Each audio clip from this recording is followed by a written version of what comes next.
Imagine o planeta inteiro debaixo d'água. Não uma cidade inundada, não uma costa submersa.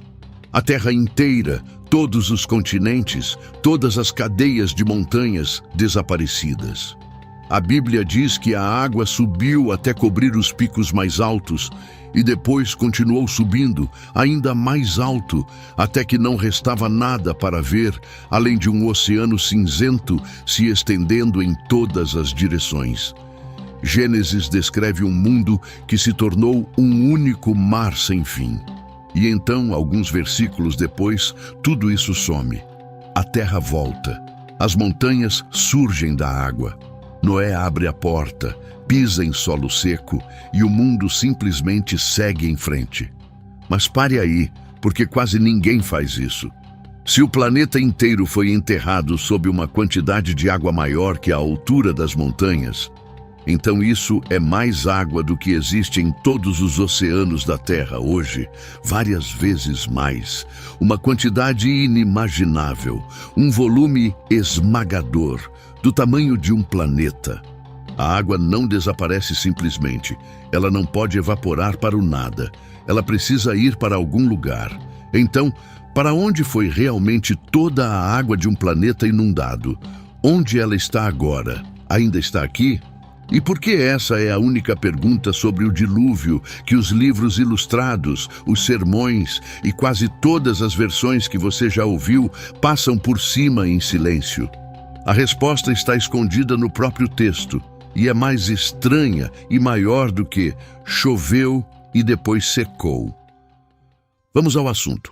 Como pode a quantidade de água de um planeta aparecer, afogar tudo e depois desaparecer novamente no espaço de um único capítulo? Para começar a responder isso, você precisa ler o que o texto realmente diz sobre de onde veio a água. Porque quando imaginamos o dilúvio, imaginamos chuva. 40 dias e 40 noites de chuva. E isso está lá. Mas isso é apenas metade do que Gênesis descreve. E é a metade menor. Gênesis capítulo 7, versículo 11, dá a você a verdadeira imagem. E ele nomeia duas fontes de água completamente diferentes, não uma. Ele diz que naquele dia, todas as fontes do grande abismo se romperam e as janelas dos céus se abriram. Leia isso de novo. Duas coisas acontecem ao mesmo tempo. Algo se rompe embaixo, as fontes do grande abismo, e algo se abre em cima, as janelas dos céus. Então a chuva, os 40 dias, é na verdade as janelas dos céus, água de cima. Mas o texto coloca outra coisa primeiro, antes mesmo de mencionar a chuva. As fontes do grande abismo, água de baixo. E o hebraico ali vale a pena a gente parar, porque a expressão é as fontes do grande abismo, e a palavra para o abismo é Tehom. Essa é a mesma palavra usada lá atrás, em Gênesis capítulo 1, versículo 2, quando o mundo está sendo formado pela primeira vez e as trevas cobrem a face do abismo, o Tehom, a água primordial sob tudo. E isso importa muito para a nossa pergunta, porque significa que o dilúvio não foi apenas clima, não foi uma tempestade muito grande. O texto descreve os próprios fundamentos do mundo se rompendo e a água subindo de dentro da terra. Alguns estudiosos leem o dilúvio inteiro como uma espécie de desfazimento da criação. Em Gênesis 1, Deus separa as águas e as segura para fazer a terra seca. No dilúvio, essas mesmas águas voltam com força de cima e de baixo, e a terra seca é engolida de novo.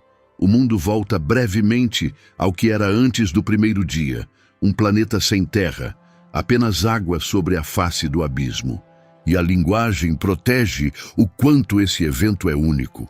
O hebraico tem palavras comuns para uma enchente, para um rio caudaloso, para uma torrente transbordante. Mas esse evento ganha sua própria palavra especial, Mabul.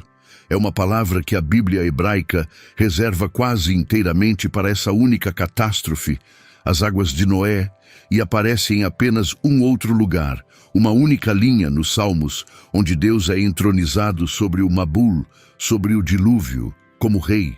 Então, os escritores não estavam buscando a palavra que você usaria para uma tempestade forte ou um rio transbordando.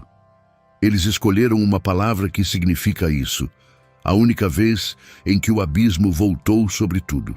Só isso já deveria dizer a você que o texto não está descrevendo clima normal, está descrevendo um desfazer. Agora observe até onde a água chega, porque é aqui que a pura escala do problema atinge você.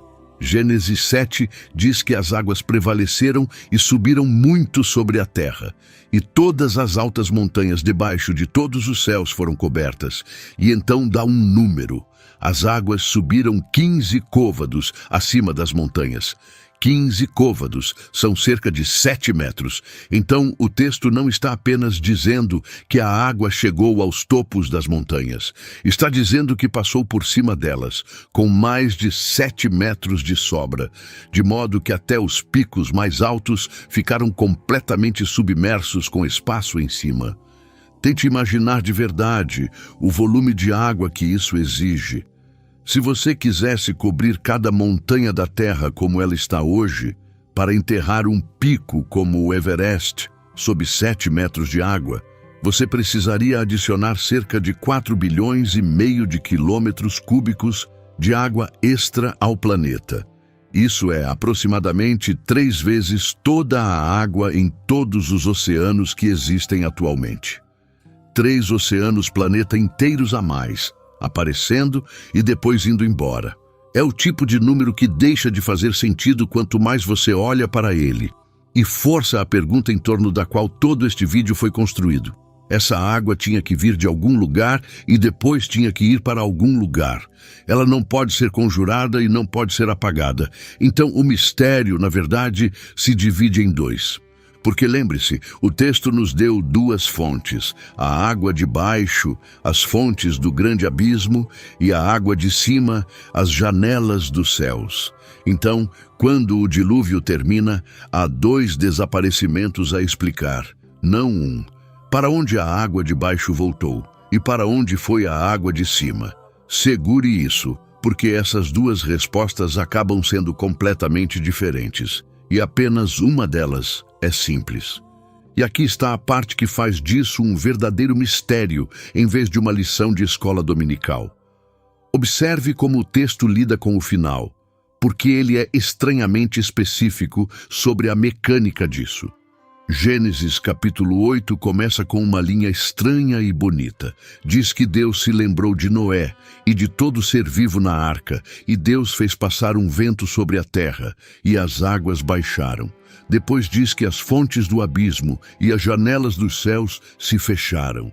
A chuva foi contida, e as águas se retiraram continuamente de sobre a terra. As águas se retiraram, não desapareceram, se retiraram.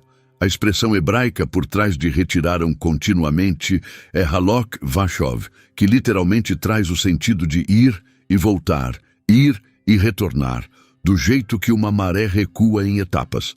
O texto não está descrevendo a água desaparecendo, está descrevendo a água drenando, indo para algum lugar, recuando em etapas, de volta para onde pertence. Então, o próprio Gênesis está dizendo silenciosamente a você que a resposta para a nossa pergunta não é que a água deixou de existir, é que a água voltou. A única coisa que resta descobrir é para onde. E o texto faz algo que você quase nunca percebe. Ele não diz apenas que a água foi embora. Ele dá a você um calendário da saída dela, espalhado por meses como um recibo. Gênesis capítulo 8 apresenta as etapas uma por uma. As águas prevaleceram sobre a terra por 150 dias. Depois começaram a baixar. E no 7º mês a arca repousou sobre os montes de Ararat. Mas os topos das outras montanhas ainda nem estavam visíveis. Levou até o 10º mês, meses depois, antes que os picos das montanhas pudessem ser vistos. Depois, Noé esperou mais 40 dias e enviou um corvo e depois uma pomba. E a pomba voltou sem nada, porque ainda não havia lugar seco para ela pousar.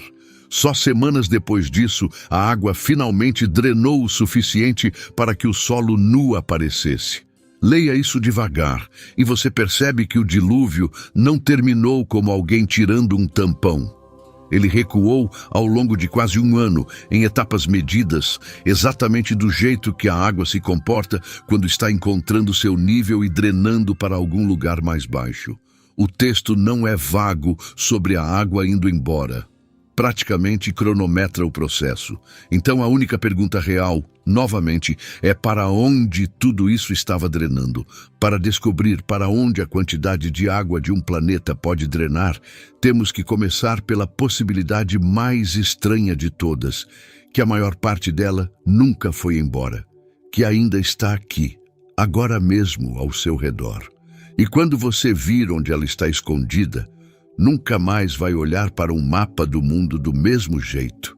Aqui vai um fato que parece inventado, mas não é.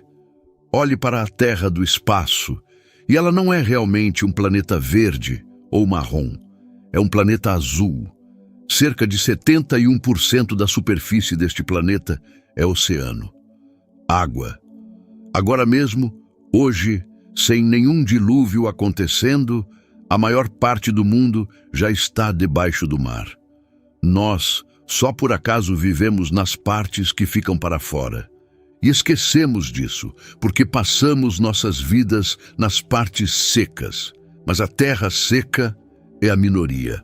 O estado padrão da superfície deste planeta é água. Então, quando a Bíblia diz que o mundo inteiro foi coberto pelo mar, ela está descrevendo algo que é, de um jeito estranho, quase a condição natural da Terra. A Terra é a exceção. A Terra é o que precisa ser mantido acima da água. E essa única mudança de perspectiva é a primeira chave real para o mistério. Porque há um passo que quase ninguém dá. As pessoas imaginam o dilúvio como precisando de uma enorme entrega externa de água, um balde cósmico despejado sobre uma terra normal e seca. Mas e se a terra não tivesse a forma que tem agora? E se as montanhas fossem mais baixas e as bacias oceânicas fossem mais rasas? Pense no que isso significaria. Você não precisaria importar 3 oceanos a mais do espaço. Você só precisaria que a água que já tem se espalhasse sobre uma superfície mais plana. E isso não é apenas uma ideia bonita, é mensurável. Cientistas realmente fizeram as contas disso.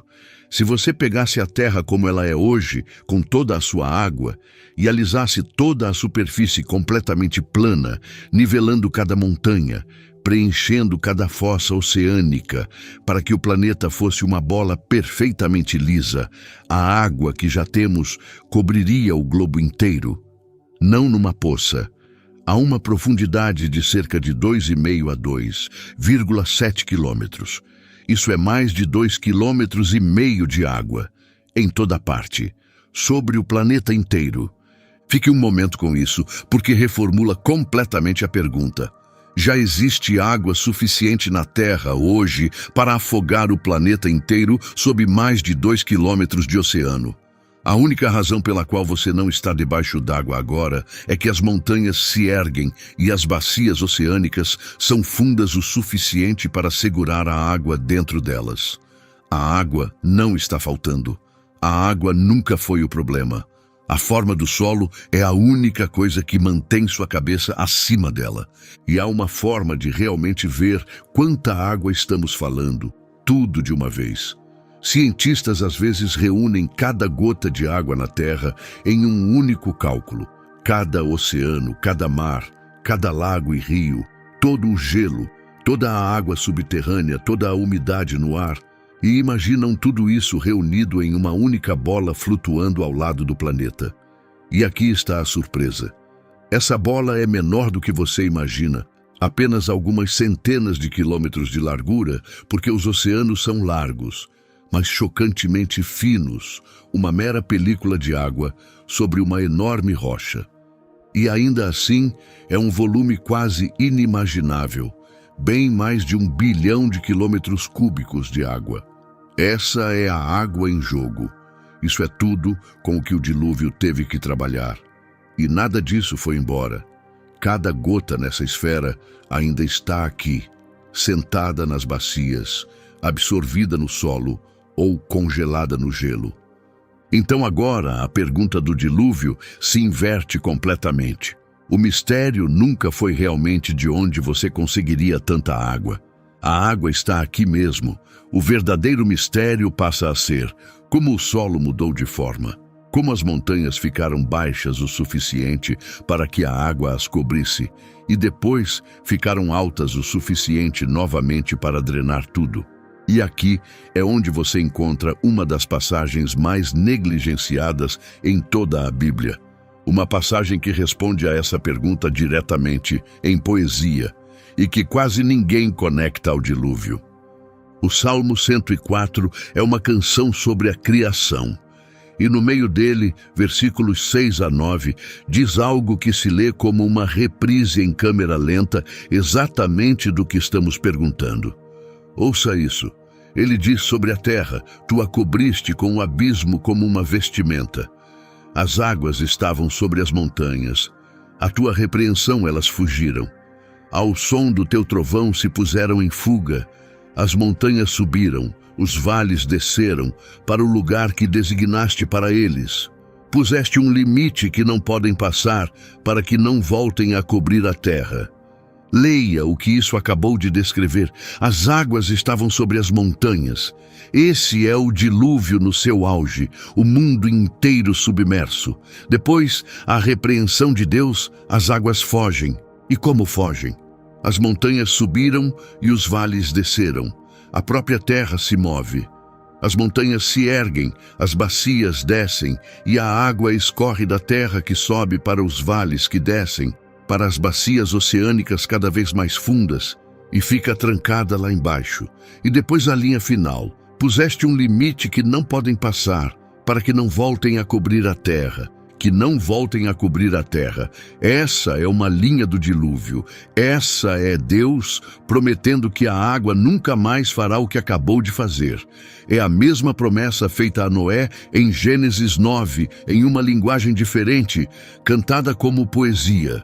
Muitos estudiosos leem o Salmo 104, versículos 6 a 9, como uma descrição poética do dilúvio recuando, ou do mesmo ato criativo que primeiro domou as águas. E ele entrega a você um mecanismo em palavras claras. A água baixou porque o solo subiu. As montanhas se ergueram, os vales desceram, e o mar escoou da terra para os lugares fundos preparados para ele. E um limite foi posto para que ele nunca pudesse voltar a subir. Agora essa frase, as montanhas se ergueram e os vales desceram, não é apenas poesia. Ela tem um nome real em geologia, e a coisa real realmente acontece. Chama-se isostasia. A ideia é simples. A crosta dura da Terra não está descansando em solo sólido. Ela está flutuando na rocha quente que flui lentamente do manto abaixo dela, do jeito que uma jangada flutua na água.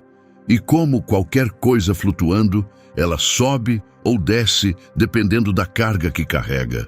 Empilhe um peso enorme sobre uma placa de crosta, 1,5 km de gelo, ou 1,5 km de água, e essa seção afunda lentamente. Tire o peso, e ela sobe lentamente de volta. Os geólogos observam isso acontecendo agora. Partes da Escandinávia e do Canadá ainda estão subindo hoje, em vários centímetros por década, se recuperando do peso das geleiras da era do gelo que derreteram há milhares de anos. Então o quadro que o Salmo 104 pinta, de bacias afundando sob o peso da água e da terra, subindo à medida que a carga é removida, está descrevendo algo que a terra realmente faz. Lentamente, no mundo comum. Se isso poderia acontecer rápido, é o verdadeiro debate. Mas o mecanismo em si não é inventado. E esses lugares fundos são reais, e são mais fundos do que quase ninguém imagina. Perto da costa do Pacífico, há uma cicatriz no fundo do oceano chamada Fossa das Marianas, e em seu ponto mais baixo mergulha quase 11 quilômetros direto para baixo. Isso é quase 11 quilômetros. Pegue o Monte Everest, o ponto mais alto na superfície da Terra, vire de cabeça para baixo e jogue nessa fossa. E seu pico ainda ficaria a mais de 2 quilômetros debaixo d'água. É esse tanto de espaço que as bacias oceânicas têm para engolir água. A terra seca em que vivemos é uma crosta fina que anda sobre poços fundos o suficiente para esconder as montanhas mais altas do planeta com espaço de sobra. Quando o Salmo 104 diz que os vales desceram para o lugar designado para eles, é esse tipo de lugar que ele está descrevendo. Um lugar para onde um oceano pode ir e nunca mais ser visto. Então essa é a primeira resposta, e é a maior. A maior parte da água do dilúvio não precisava ir para nenhum lugar exótico. Ela foi para as bacias oceânicas e ainda está lá. É o oceano que você pode visitar hoje. O dilúvio, nessa leitura, nunca escoou por completo. Você está olhando para a água que sobrou toda vez que fica numa praia. Mas isso só funciona se o solo puder realmente subir e descer assim. E o que poderia ter força suficiente para mover as próprias montanhas? Para isso, temos que voltar àquela primeira fonte de água, a que veio de baixo. As fontes do grande abismo. As fontes do grande abismo. É a primeira coisa que Gênesis menciona quando o dilúvio começa, antes da chuva, e pode ser as 4 palavras mais importantes em todo este mistério. Porque se o dilúvio terminou com as montanhas subindo e as bacias descendo, algo teve que impulsionar isso. Algo violento o suficiente para remodelar a crosta do planeta. E o texto aponta para baixo, para dentro da terra, para a água que veio de dentro dela. Então, o que é o grande abismo?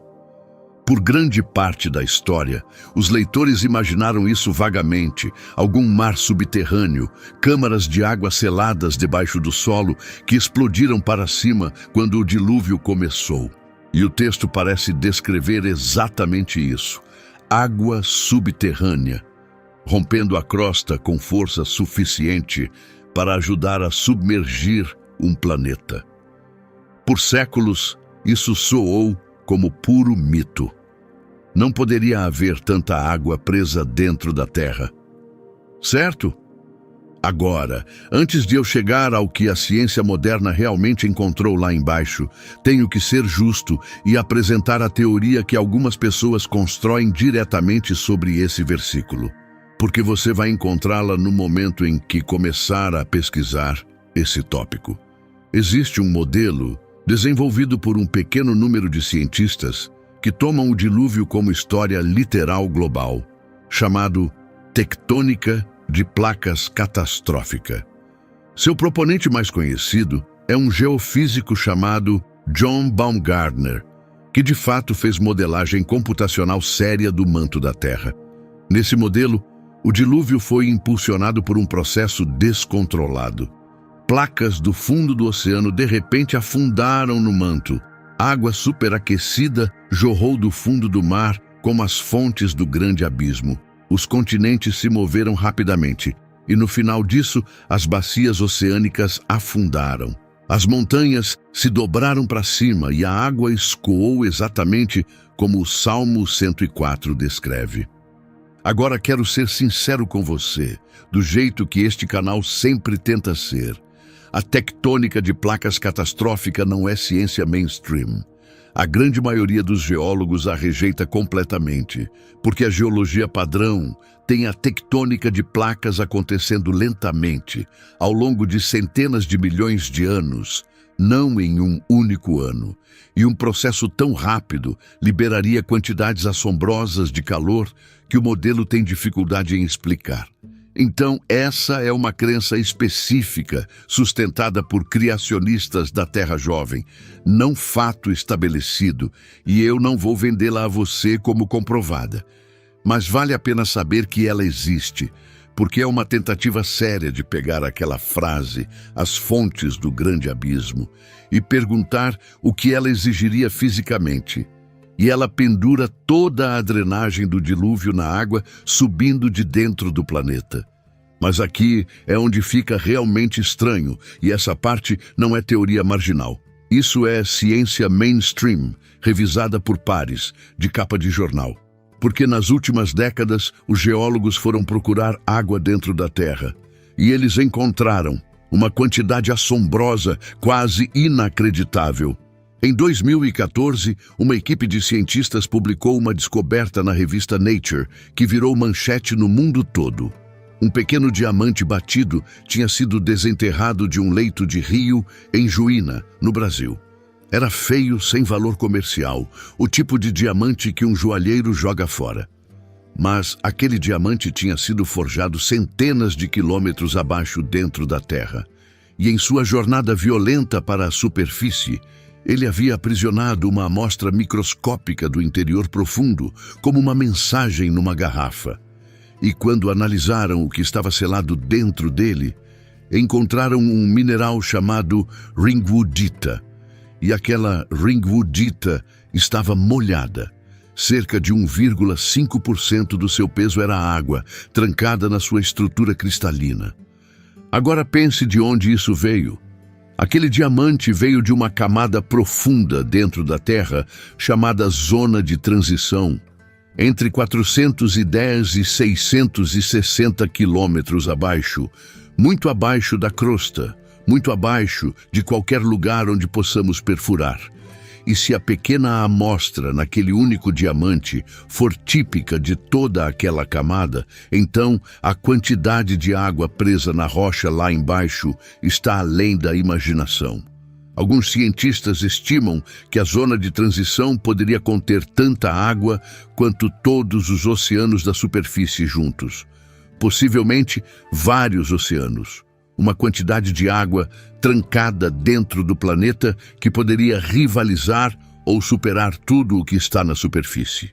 Quero ser cuidadoso e honesto aqui, porque é exatamente onde as pessoas exageram na internet. Essa água profunda não é um mar subterrâneo escondido no qual você poderia nadar. Não é uma caverna cheia de líquido. É água quimicamente ligada dentro de rocha sólida, encaixada na estrutura de minerais sob pressão esmagadora. Então, eu não estou aqui dizendo a você que os cientistas encontraram as fontes do abismo de Noé. Isso seria uma afirmação exagerada, e este canal não faz isso. Mas olhe honestamente para o formato disso. Um texto hebraico antigo, com milhares de anos, disse que o dilúvio veio das fontes do grande abismo, da água dentro da terra.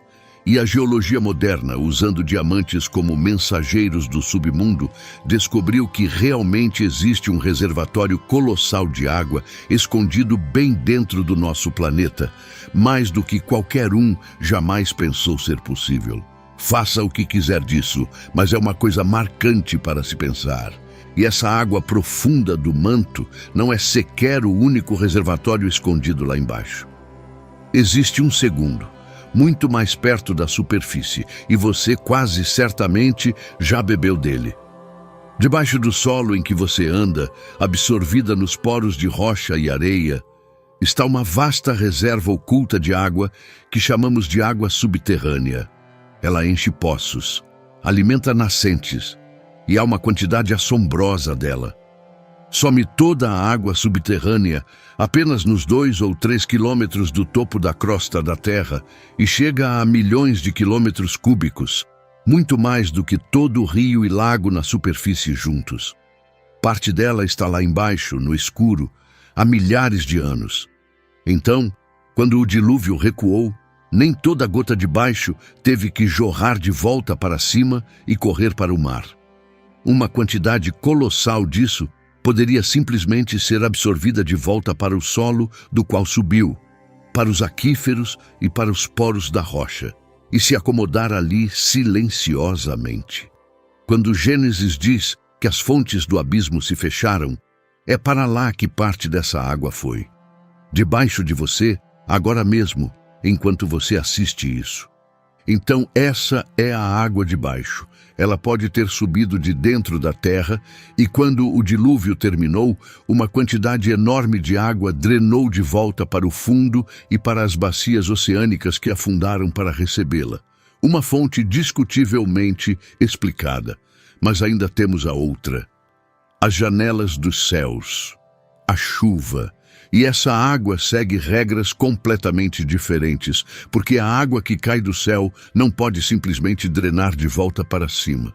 Enquanto todo mundo discute sobre as fontes lá embaixo, o texto estava apontando para outro lugar ao mesmo tempo. Para cima. As janelas dos céus foram abertas. Essa é a água que a maioria das pessoas realmente imagina quando pensa no dilúvio. A chuva. 40 dias e 40 noites dela caindo sem parar. E aqui está o problema que essa fonte cria para nós, porque ela não se comporta como a água de baixo. Pense nisso. A água que subiu de dentro da terra pode drenar de volta para dentro da terra.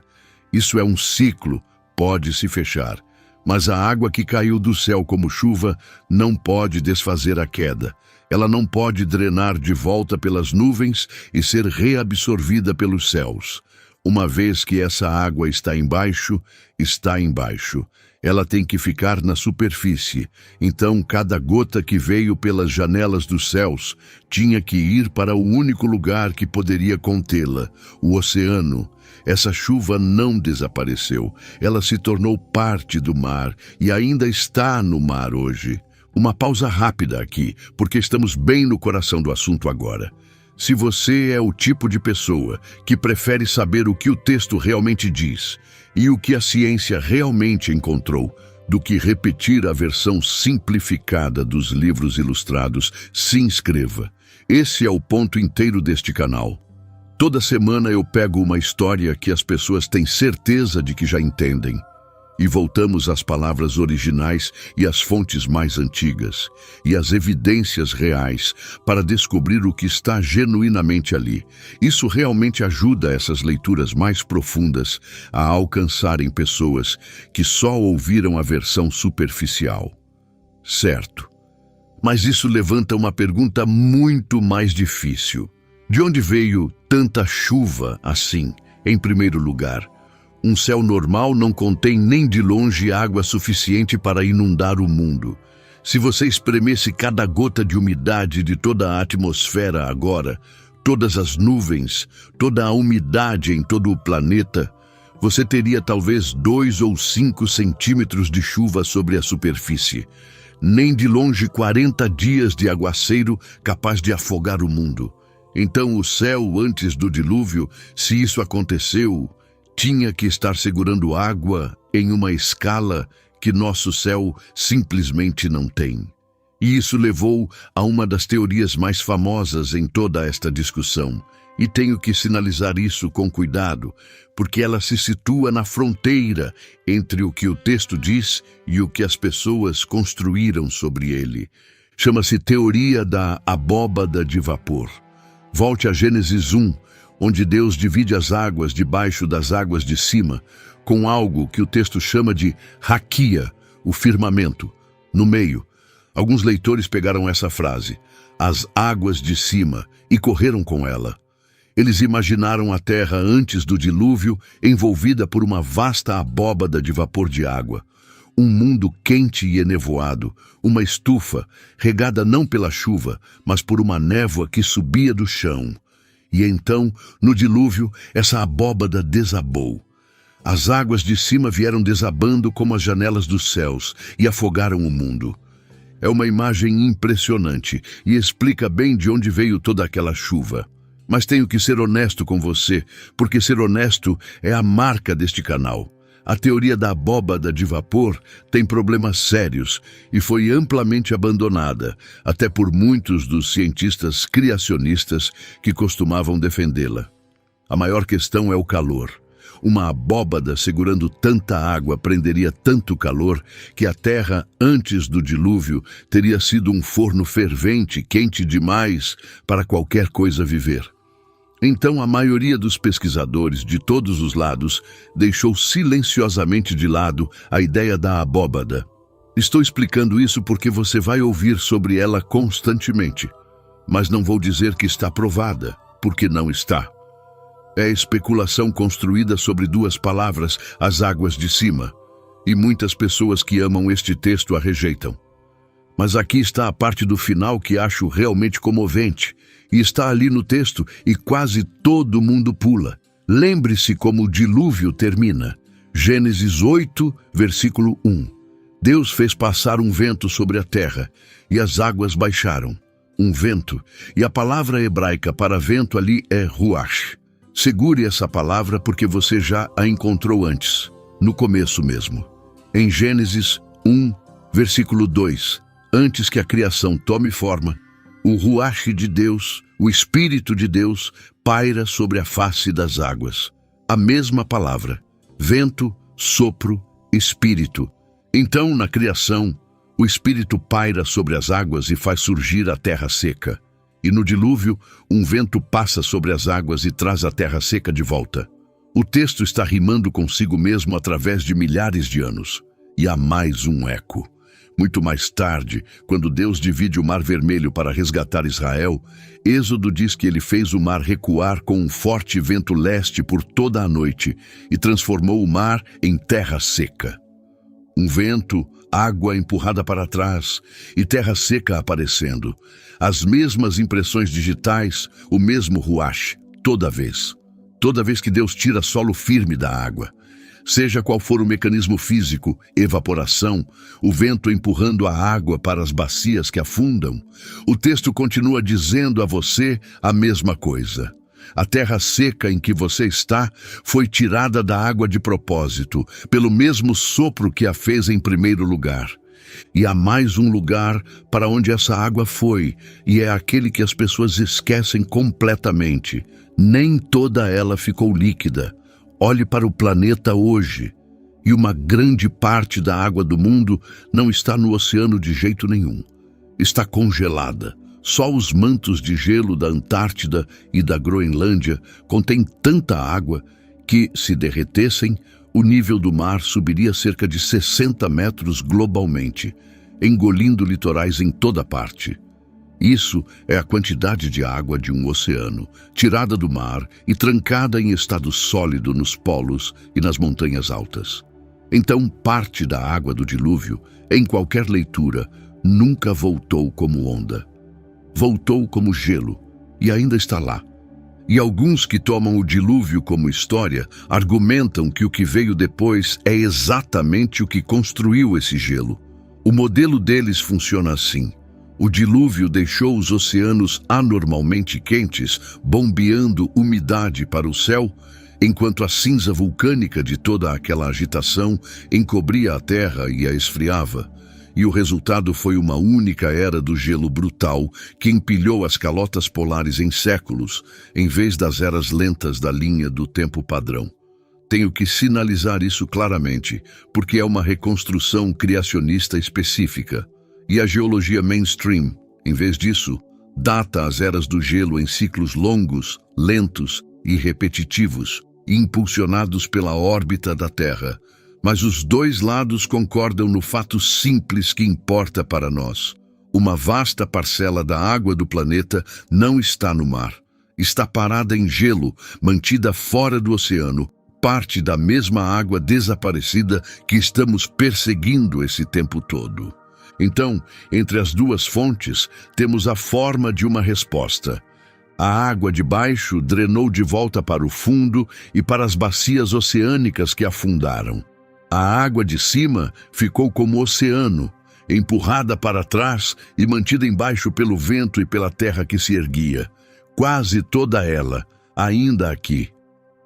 Mas há uma forma completamente diferente de responder essa pergunta inteira. Uma que muitos estudiosos sérios e fiéis realmente preferem. E ela faz o problema da água desaparecida se dissolver por inteiro, porque diz que a água nunca cobriu o globo inteiro em primeiro lugar. Tudo o que dissemos até agora assume que o dilúvio cobriu literalmente o planeta inteiro. cada continente de polo a polo. Mas existe uma pergunta escondida embaixo da tradução para o inglês que muda o problema inteiro.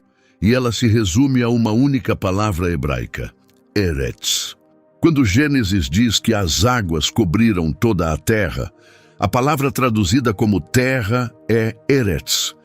E Eretz carrega uma amplitude que a maioria dos leitores em inglês nunca vê. Ela não significa apenas o planeta. Na verdade, a maior parte do tempo na Bíblia hebraica significa algo menor. Significa terra, uma região, um país, o chão sob seus pés. É a mesma palavra usada quando Deus diz a Abraão para deixar sua Eretz, seu país. É a palavra para a terra do Egito, a Eretz do Egito. Então, quando o relato do dilúvio diz que a água cobriu toda a Eretz, o tradutor honesto tem que perguntar: todo o planeta ou toda a terra, ou seja, toda a terra à vista, a região inteira, o mundo inteiro como Noé e seus vizinhos o conheciam? É por isso que muitos estudiosos, incluindo muitos que confiam profundamente na Bíblia, leem o dilúvio como uma imensa catástrofe regional em vez de uma cobertura literal do globo inteiro. E dá para ver por que a leitura é atraente, porque faz nosso mistério desaparecer. Se o dilúvio foi uma inundação catastrófica da vasta planície mesopotâmica, uma das bacias fluviais mais planas e propensas a enchentes na Terra, então para as pessoas que viviam nela, o mundo inteiro teria sido água até o horizonte. Cada montanha que podiam ver, sumida. E quando terminou, a água simplesmente drenou pelos rios até o Golfo Pérsico, de volta para o mar de onde veio. Sem oceanos planeta desaparecidos, sem necessidade de mover montanhas. A água voltou para onde a água de enchentes regionais sempre vai, para o oceano. O texto até dá certo espaço para essa leitura. Quando diz que a água cobriu todas as altas montanhas debaixo de todo o céu, essa frase, debaixo de todo o céu, é exatamente como as pessoas antigas descreviam tudo o que podiam ver de horizonte a horizonte. Ainda falamos assim: dizemos que o sol nasce e se põe, mesmo sabendo que a terra está girando. Os escritores antigos descreviam o mundo como ele parecia a um humano parado nele, olhando para fora. Então, toda a terra sob o céu poderia genuinamente significar todo o mundo do observador, toda a terra conhecida, em vez de uma visão de satélite do globo. Mas antes de se fixar na resposta regional, observe o que o outro lado faz com as mesmas palavras. A leitura global também tem força real, e tenho que ser justo, porque pessoas fiéis se posicionam dos dois lados. A linguagem em Gênesis é enfática e acumulada. Todas as altas montanhas debaixo dos céus cobertas, todo ser vivo morto, as águas prevalecendo por 150 dias, como se o escritor estivesse se esforçando para dizer que isso não foi uma enchente normal, isso foi tudo. E a promessa de nunca mais inundar a terra é mais difícil de entender se foi apenas regional. Então o debate é real e está vivo, e não vou fingir que um lado simplesmente venceu. Mas para qualquer lado que você pender, note o que acabou de acontecer com nosso mistério. Na leitura regional, a água nunca foi para lugar nenhum estranho. Ela voltou para o mar. Na leitura global, a água drenou para o fundo e para as bacias que afundaram e se tornou os oceanos que ainda temos. De qualquer forma, a resposta é a mesma no seu núcleo. A água desceu e voltou, e a maior parte dela ainda está aqui. A ideia dos livros ilustrados, de que a quantidade de água de um planeta simplesmente secou em nada, é a única leitura que ninguém realmente defende. E há algo que vale a pena notar sobre como o resto do mundo antigo lembrou disso, porque o dilúvio não é apenas uma história hebraica. Culturas em todo o planeta preservaram seus próprios relatos de um dilúvio que afogou o mundo. E o que me fascina é que muitas delas estão tão interessadas em para onde a água foi quanto estão no dilúvio em si. Na antiga versão mesopotâmica, aquela esculpida em tábuas de argila séculos antes de Gênesis ser escrito, as águas sobem e depois recuam. O barco encalha no topo de uma montanha e o sobrevivente envia pássaros para testar se o solo secou. O recuo faz parte da história. Mas vá para o outro lado do mundo, para a China antiga, e você encontra algo ainda mais marcante. A tradição chinesa lembra de um grande dilúvio que cobriu a terra por gerações. E seu herói central não é o homem que sobreviveu à água. Ele é o homem que se livrou dela. Seu nome é Yu, lembrado como Yu, o Grande. E a lenda diz que ele passou 13 anos dominando o dilúvio, não construindo um barco, mas escavando canais e dragando os rios para drenar a água da terra e guiá-la até o mar. Uma civilização inteira construiu sua história de fundação não em torno de escapar do dilúvio, mas em torno de drená-lo. Duas culturas, em pontas opostas da terra, ambas fixadas na mesma pergunta que este vídeo está fazendo. Para onde vai toda essa água? E como você recupera a terra? E há mais uma peça de evidência física que tenho que colocar sobre a mesa, porque é a coisa para a qual os que acreditam no dilúvio apontam primeiro. E é genuinamente estranha no momento em que você fica sabendo. Se você subir as montanhas mais altas da Terra, incluindo os Himalaias e até perto do cume do Everest, você encontrará incrustadas na rocha cinzenta as conchas fossilizadas de criaturas marinhas, amonites, ameijoas, os restos de vida oceânica sentados quilômetros acima do nível do mar no telhado do mundo. Esse é um fato real, verificado, não um boato. Há fósseis marinhos perto do topo da montanha mais alta da Terra. E para pessoas que leem o dilúvio como global, esta é a prova cabal. Claro que há criaturas marinhas nos topos das montanhas, dizem eles. O mundo inteiro estava debaixo d'água e as montanhas subiram depois, elevando o fundo do mar e tudo enterrado nele para os céus, exatamente como o Salmo 104 disse. As montanhas se ergueram. Agora, a geologia mainstream explica os mesmos fósseis de uma forma diferente. Diz que aquelas camadas de rocha realmente foram um antigo fundo do mar, o fundo de um oceano desaparecido chamado Tétis, e que a colisão em câmera lenta da Índia, se chocando contra a Ásia ao longo de dezenas de milhões de anos, dobrou aquele fundo do mar para cima nos Himalaias. Os mesmos fósseis, as mesmas montanhas e duas linhas do tempo muito diferentes. Mas as duas leituras concordam na única coisa que importa para a nossa pergunta. O topo do mundo já esteve debaixo do mar, e o fundo do mar agora é a montanha. A água e a terra trocaram de lugar. O que nos leva à resposta mais profunda de todas. Não a geologia, não as teorias. A resposta que o próprio texto dá quando para de explicar como e começa a dizer por que a água nunca poderá voltar. Vá para a praia e observe a água por um tempo. E você verá algo tão comum que nunca se questionou sobre isso. O mar vem e então para. Ele chega a uma linha e não vai além. A força mais imensa e inquieta na superfície do planeta, um oceano que poderia engolir cada cidade da Terra, para em uma linha de areia molhada como se tivesse batido em uma parede. Por quê? O que o segura? A Bíblia tem uma resposta para isso. E uma vez que você seguiu todo esse mistério, ela chega com peso real. Vá para o livro de Jó, capítulo 38, uma das passagens mais antigas de todas as Escrituras. Deus está falando e ele descreve fechar o mar.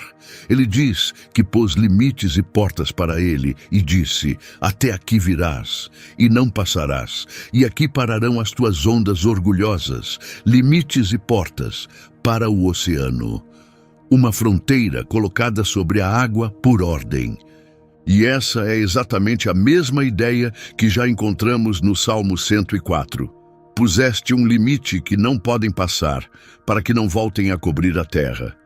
E é a mesma promessa que Deus faz a Noé depois do dilúvio, em Gênesis 9, selada com o arco-íris. Nunca mais as águas se tornarão um dilúvio para destruir toda a vida. Nunca mais.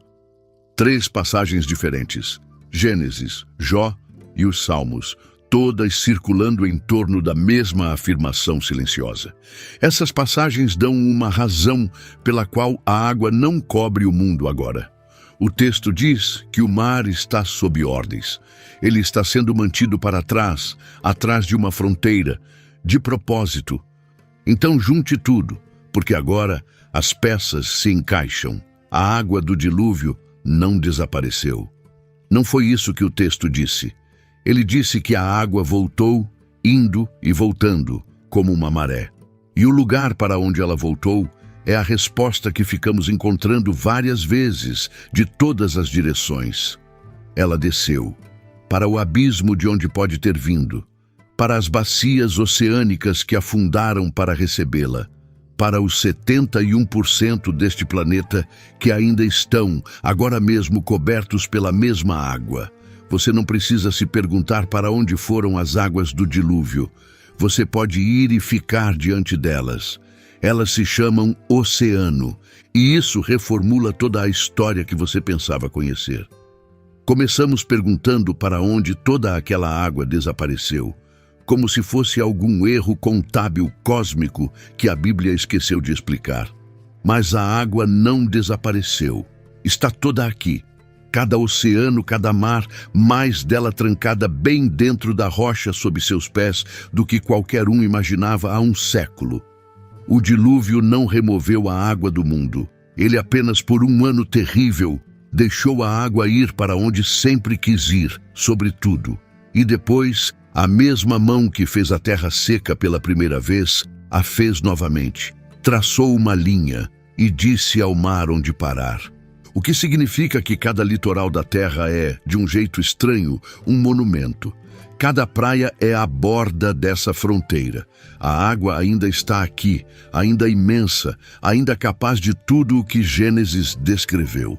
E a única coisa entre ela e o mundo é uma linha que, segundo o texto, foi traçada de propósito e prometida, e tem se mantido desde então. O que nos traz de volta ao ponto onde começamos. Começamos com uma pergunta que parece que deveria ter uma resposta fácil, e não tem. Se a terra inteira foi coberta por água, mais alta que as montanhas, para onde foi tudo isso? E a versão que a maioria das pessoas carrega é que choveu por um tempo, e depois, de alguma forma, tudo secou, e o mundo voltou ao normal, como se a quantidade de água de um planeta pudesse simplesmente evaporar para o nada. Mas quando lemos as palavras devagar, a resposta real acabou sendo maior e mais estranha. O texto nunca disse que a água desapareceu. Disse que a água voltou. Ela drenou. Voltou para baixo, para o abismo de onde veio, para as bacias oceânicas que afundaram para recebê-la, mantida embaixo por uma terra que se ergueu e impulsionada pelo mesmo vento que primeiro tirou o solo seco do mar. Alguns leem esse dilúvio como o globo inteiro, alguns como uma vasta região, mas os dois chegam ao mesmo lugar. A água não foi embora. É o oceano que você pode visitar amanhã. É a água escondida na rocha, quilômetros abaixo de você. É o mar que ainda para, todos os dias, em uma linha que ele não tem permissão para cruzar. Essa é a razão inteira pela qual este canal existe.